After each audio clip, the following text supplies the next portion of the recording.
నమస్కారం సార్. నమస్కారం.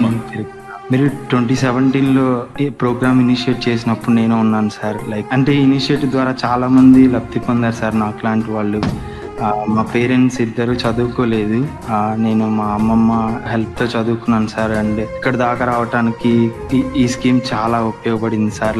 ఇలాంటి స్టేజ్లో నేను ఉన్నానంటే మీరు చేసిన హెల్ప్ ఈ ప్రోగ్రామ్ ద్వారా చాలా యూజ్ అవుతుంది సార్ చాలా మందికి. అనిల్ గారు, ఎస్ సార్. ఇప్పుడు ఏ ఉద్యోగం చేస్తున్నారు మీరు?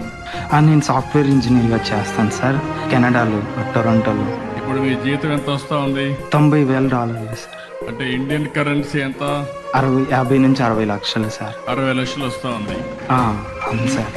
మీ తల్లి తండ్రి ఎంత సంపాదించేవాళ్ళు?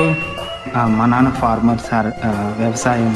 మా అమ్మ నాన్న చదువుకోలేదు. మా అమ్మమ్మ యాక్చువల్లీ ఆమె రోడ్లు వచ్చేది. సో ఇట్ వాజ్ కానీ నిన్ను చదివించారు, మీరు బాగా చదువుకున్నారు. ప్రభుత్వం ఒక కార్యక్రమం పెట్టింది, విదేశీ విద్య అంబేద్కర్ పేరుతో. దాన్ని అందిపుచ్చుకున్నారు. 10 లక్షల రూపాయలు. అప్పట్లో ఎంత ఇచ్చాం? 10 లక్షలు ఇచ్చాము మీకు?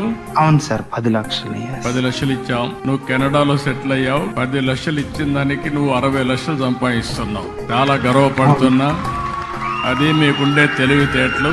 కెనడా దేశంలో మన కుర్రవాళ్ళు 60 లక్షల రూపాయలు సంపాదిస్తున్నాడు, అది కూడా 4.5 సంవత్సరాల్లో. నేను అందుకే ఎప్పుడు చెప్తాను, వీళ్ళంతా మట్టిలో మాణిక్యాలు. మీరందరూ కూడా పుట్టుకతో పెద్దగా పుట్టరు, పేద కుటుంబాలనే పుడతారు. కానీ మట్టిలో మాణిక్యాలుగా తయారయ్యే అవకాశం ఉంటుంది బాగా చదువుకుంటే. అదే నా తాపత్రయం. అందుకే అతన్ని ఒక స్ఫూర్తిగా తీసుకుని ప్రతి ఒక్కరు కూడా బాగా చదువుకోండి. కష్టపడి చదువుకోవాల్సిన అవసరం లేదు.